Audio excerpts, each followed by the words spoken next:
Fried rice करूया। ह्याला काही फोडणी घालायची नसते, काही नसते, फक्त भाज्या घालायच्या असतात। ढोबळी मिरची, गाजर आणि कांदा वगैरे हे असं सगळं भाज्या घालायच्या, थोड्याशा तेलात परतून घ्यायच्या त्या आणि एकदम फडफडीत सळसळीत असा भात करायचा।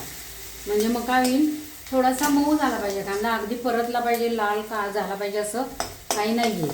त्यामुळे हा नुसतंच परतून घेतलेला आहे आणि याच्यासाठी मसाला आपण हा वापरणार आहे।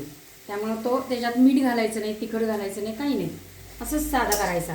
ज्या अल्पट झटपट करायचा आणि शिळा भात असला किंवा फडफडीत असा भात राहिला ना, करायचा मुद्दा म्हणून आणि तसा करून घ्यायचा तो। आता मी ह्याच्यामध्ये हे सगळं भात सळसळीत केलेला आहे चांगला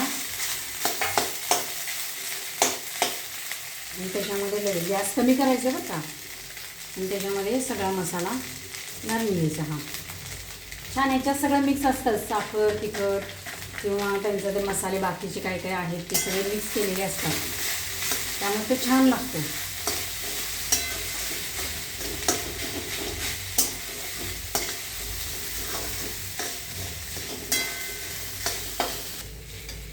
आता आपण हा शेजवान फ्राईड राईसचा मसाला घालून केलेला आहे। ह्याच्यात तिखट मीठ काही घालायचं नाही, हे असं सळसळीत छानपैकी भात झाला पाहिजे। हे बघा छान मस्त सळसळीत भात झालेला आहे आणि हा आता गरम गरमच खाऊन घ्यायचा, तर त्याची चव चांगली लागते।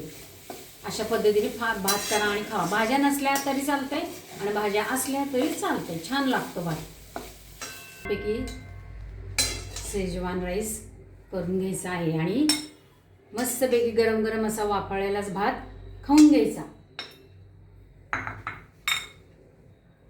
मस्त लागतो, छान चमचमीत लागतो। लाईक आणि सबस्क्राईब करा।